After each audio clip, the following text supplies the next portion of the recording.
चला आज आपण संक्रांतीसाठी मस्त असे तिळगुळ वडी बनवूया. त्यासाठी मी ते 1 वाटी गावरान तीळ घेतले, 1 वाटी शेंगदाणे घेतलेत आणि याच वाटीने 1.5 वाटी गूळ घेतलेला आहे आणि अर्धी वाटी ही दूध पावडर घेतलेली. सगळ्यात अगोदर आपल्याला तीळ भाजून घ्यायचे. तीळ हे मी स्वच्छ करून निवडून घेतलेले आहेत. गावरान तीळ असल्यामुळे थोडासा कलर याचा काळपट असतो. आता मी कढई इथं तापत ठेवलेली. अगोदर आपल्याला तीळ भाजून घ्यायचे.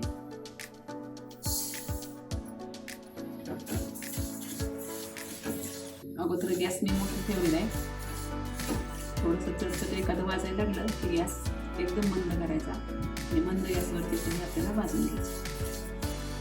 तिळामध्ये काही काळे तीळ मिक्स आहेत, असं वाटतं की जसे काही खडे आहेत, पण हे काळे तीळ आहेत कारण हे घरचे तीळ आहेत. तीळ आपले छान भाजले, कलर चेंज झालेला आहे. आता आपण हे तीळ एका ताटामध्ये ओतून घेऊ. यामध्ये शेंगदाणे ओतून घ्यायचे.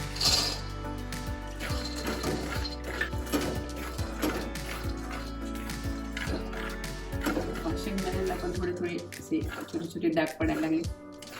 शेंगदाणे कधी कधी लगेच तळा जातात, थोडेसे चिरा पडतात शेंगदाण्यांना. शेंगदाणे आपले भाजत आले.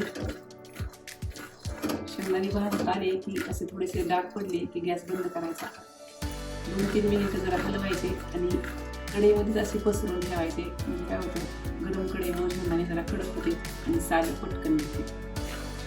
2-3 मिनिटं जरा हलवायचं कारण कढई गरम असती, एका जागेवर शेंगदाणे जास्त करपते. हे असे व्यवस्थित असे पसरून ठेवायचे. गरम कढईमुळे शेंगदाणे कडक होते आणि साल पटकन निघते. ते शेंगदाणे आपले साल काढून तयार आहेत. तीळ भाजून थंड झाले. हे मिक्सरला आता वाटून घ्यायचे. मी हे तीळ वाटून घेते. एकदम बारीक पीठ नाही करायचं, चालू बंद करून थोडेसे भरसट वाटून घ्यायचे. तीळ मस्त असे वाटून झाले, जास्त बारीक नाही, किंचितसे जाडसर वाटायचे. आता यामध्ये शेंगदाणे वाटून घ्यायचे.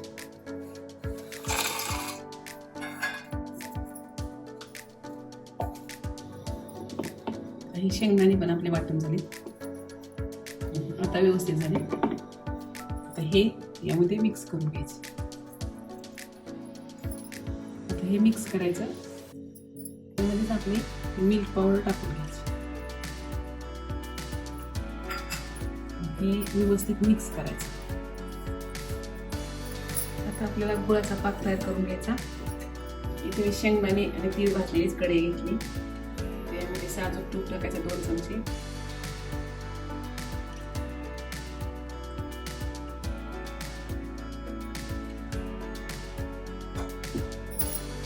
ट्रेला मी तुपाने ग्रीस करून घेतलेले.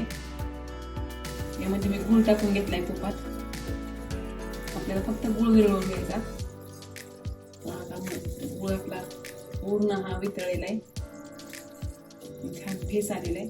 आता आपल्याला हे शेंगदाण्याचं आणि तिळाचं कूट टाकून घ्यायचं. गॅस चालूच ठेवायचा.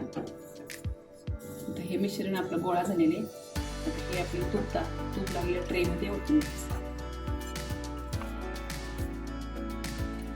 एखाद्या सपाट तळाच्या वाटीला थोडंसं तूप लावायचं आणि त्या वाटीने हे सेट करून घ्यायचं. त्याच्यावरती पुढे अखंड तीळ बसवून घेते. पहिली अशी वाटी घ्यायची, थोडंसं तूप लावायचं.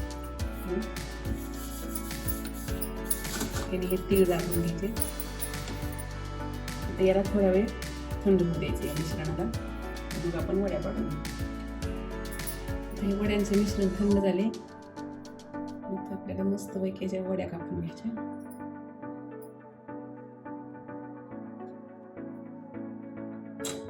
मस्त एकदम मऊ लुसलुशीत अशी आपली ही वडी तयार आहे. नक्की करून पहा. काय मिल्क पावडर घातल्यामुळे एकदम वड्या मऊ आणि खुसखुशीत होते. आता ह्या वड्या आपल्या आपण या ट्रेमध्ये सेट काढून घेऊया. मस्त आपली तिळगुळाची वडी एकदम सोप्या पद्धतीने तयार आहे. नक्की करून पहा.